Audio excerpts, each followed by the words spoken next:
बहुत ज़्यादा मोटापा है या बहुत कम वज़न है तो उसको बेहतर करने की ज़रूरत है। अब अगर अंडा नहीं बन रहा तो उसको एनओवुलेशन बोलते हैं मेडिकल लैंग्वेज में, और उसकी कई वजूहात होती हैं कि 15 साल की उम्र से लेके और 40 साल की उम्र तक उसका फर्टिलिटी पोटेंशियल अच्छा होता है। अब अगर हमारे पास पेशेंट आए ही 40 साल की उम्र के बाद, तो हमें मालूम होता है कि हम जो भी इलाज तजवीज़ करने की कोशिश करेंगे उसमें कामयाबी का इम्कान अब कम है।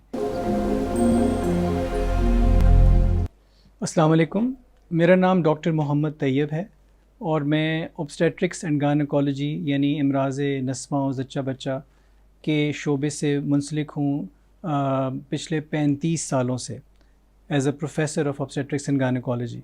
जो बीवी के इलाज की तरफ की बात है वो भी बुनियादी बात तो वही है पहले कि आप उसको जनरल उसकी हेल्थ को देखें, उसकी बिल्ड को देखें कि उसमें ऐसा कोई मसला तो नहीं जिसमें तजवीज़ आपको देने की ज़रूरत है। बहुत ज़्यादा मोटापा है या बहुत कम वज़न है तो उसको बेहतर करने की ज़रूरत है। उसकी जनरल हेल्थ अगर ठीक नहीं है तो उसको बेहतर करने की ज़रूरत है। अगर डायबिटीज़ है, हाइपरटेंशन है और कोई बीमारियाँ हैं उनको देखने की ज़रूरत है।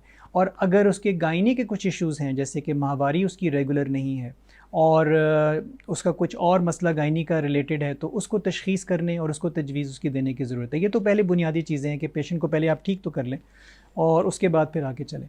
दूसरी कैटेगरी होती है जो हमने बात की थी कि अंडा नहीं बन रहा मिसाल के तौर पे। अब अगर अंडा नहीं बन रहा तो उसको एनओवुलेशन बोलते हैं मेडिकल लैंग्वेज में, और उसकी कई वजूहात होती हैं। कोई एक सिस्टेमिक बीमारियाँ उसकी वजूहात होती हैं और कई दफ़ा कोई लोकल उसका मसला होता है जिसकी तशख़ीस करना बड़ा निस्बतन आसान है क्योंकि मुआयने से और टेस्टों से उसकी कई दफ़ा सामने वजह आती है। और अगर ओवुलेशन ना हो रही हो, अंडा ना बन रहा हो तो उसकी अद्वियात मैसर हैं, जो 3-4 तरह की अद्वियात हैं जिनको दे के हम ख़ुद जिस्म में से अंडा बनाने की जो है वो कोशिश करते हैं।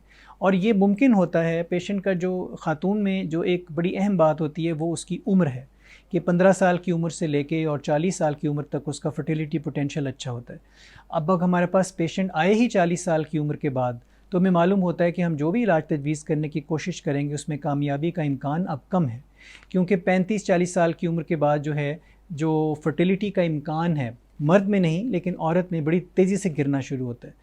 और जितने भी मुख्तलिफ़ किस्म के इलाज तजवीज़ किए जाते हैं हमें पहले से मालूम होता है कि 35 गुज़रने के बाद और ख़ुसूसन 40 साल गुज़रने के बाद ये जो कामयाबी का इम्कान है बड़ा तेज़ी से कम होगा। ये हमें मालूम होता है और ये एक डॉक्टर की ज़िम्मेदारी है कि पेशेंट को मायूस करने का मतलब तो नहीं है, लेकिन कम अज़ कम उसको रियलिस्टिक चांसेस बताना ज़रूरी है।